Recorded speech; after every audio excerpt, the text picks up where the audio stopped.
କିଛି ନୂଆ ଶିଖିବା, କିଛି ନୂଆ ଜାଣିବା, କିନ୍ତୁ ବୁଝିବା, ପଢିବା ଏବଂ ପ୍ରୟୋଗ କରିବା ସେଇଟା ହେଉଛି ଓଡ଼ିଆ ପାଠଶାଳାର ପ୍ରଚେଷ୍ଟା।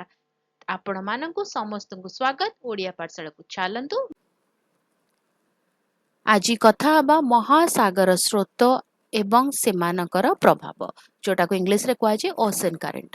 ମହାସାଗର ସ୍ରୋତ ହେଉଛି ପବନ ତାପମାତ୍ରାର ପାର୍ଥକ୍ୟ, ଲବଣତା ଏବଂ ପୃଥିବୀର ଘୂର୍ଣ୍ଣନ ଭଳି କାରଣ ଯୋଗୁଁ ସମୁଦ୍ର ଜଳର ନିରନ୍ତର ଗତି। ଏହି ସ୍ରୋତଗୁଡ଼ିକ ଭୂପୃଷ୍ଠ ଏବଂ ଗଭୀର ଜଳରେ ପ୍ରଭାବିତ ହୁଏ। ଏକ ବିଶ୍ୱ କନ୍ଭେୟର ବେଲ୍ଟ ପରି ମହାସାଗରଗୁଡ଼ିକୁ ସଂଯୋଗ କରେ। ସେମାନେ ବିଷୁବ ରେଖାରୁ ମେରୁକୁ ତାପ ବଣ୍ଟନ କରି ପୃଥିବୀର ଜଳବାୟୁକୁ ନିୟନ୍ତ୍ରଣ କରିବାରେ ଗୁରୁତ୍ୱପୂର୍ଣ୍ଣ ଭୂମିକା ଗ୍ରହଣ କରନ୍ତି। ମହାସାଗର ସ୍ରୋତର ଏକ ଗୁରୁତ୍ୱପୂର୍ଣ୍ଣ ନିହିତାର୍ଥ ହେଉଛି ପାଣିପାଗ ଏବଂ ଜଳବାୟୁ ଉପରେ ସେମାନଙ୍କର ପ୍ରଭାବ।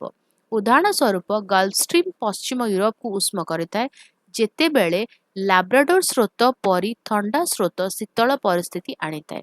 ସ୍ରୋତଗୁଡ଼ିକ ବର୍ଷା ଢାଞ୍ଚାକୁ ମଧ୍ୟ ପ୍ରଭାବିତ କରିଥାଏ ଏବଂ ଏଲ୍ ନିନୋ ଏବଂ ଲା ନିନୋ ଭଳି ଚରମ ଘଟଣା ମଧ୍ୟ ସୃଷ୍ଟି କରିପାରେ, ଯାହା ବିଶ୍ୱବ୍ୟାପୀ କୃଷି ଏବଂ ମତ୍ସ୍ୟ ଚାଷକୁ ପ୍ରଭାବିତ କରିଥାଏ। ମହାସାଗର ସ୍ରୋତ ସାମୁଦ୍ରିକ ଜୀବନ ପାଇଁ ମଧ୍ୟ ଗୁରୁତ୍ୱପୂର୍ଣ୍ଣ। ସେମାନେ ପୁଷ୍ଟିକର ପଦାର୍ଥ ବହନ କରନ୍ତି ଯାହା ପ୍ଲାଙ୍କ୍ଟନ ବୃଦ୍ଧିକୁ ସମର୍ଥନ କରେ, ଯାହା ସମୁଦ୍ର ଖାଦ୍ୟ ଶୃଙ୍ଖଳର ଆଧାର ଗଠନ କରେ। ତିମି, କଇଁଛ ଏବଂ ମାଛ ଭଳି ପ୍ରବାସୀ ପ୍ରଜାତି ପ୍ରାୟତଃ ଏହି ସ୍ରୋତଗୁଡ଼ିକୁ ଅନୁସରଣ କରନ୍ତି। ଆର୍ଥିକ ଦୃଷ୍ଟିକୋଣରୁ ସ୍ରୋତଗୁଡ଼ିକ ନାଭିଗେସନ୍ ଏବଂ ବାଣିଜ୍ୟ ପଥଗୁଡ଼ିକୁ ପ୍ରଭାବିତ କରେ, ଯାହା ସମୁଦ୍ର ଯାତ୍ରାକୁ ଦ୍ରୁତ କିମ୍ବା ଧୀର କରିଥାଏ। ତଥାପି ଜଳବାୟୁ ପରିବର୍ତ୍ତନ ଏହି ପ୍ରାକୃତିକ ପ୍ରଭାବକୁ ବାଧା ଦେଉଛି, ଯାହା ସମୁଦ୍ର ସ୍ତର ବୃଦ୍ଧି ଏବଂ ଅନିଶ୍ଚିତ ପାଣିପାଗ ସୃଷ୍ଟି କରିପାରେ।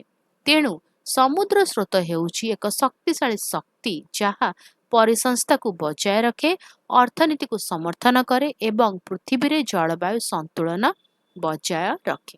ଭିଡ଼ିଓଟି କେମିତି ଲାଗିଲା ମୋତେ କମେଣ୍ଟ କରିକି ଜଣାଇବ। ଯଦି କିଛି କ୍ୱେଶ୍ଚିନ୍ସ ଅଛି, ଡାଉଟ୍ ଅଛି, କମେଣ୍ଟରେ ଲେଖିଦେବା, ଆନ୍ସର କରିବା।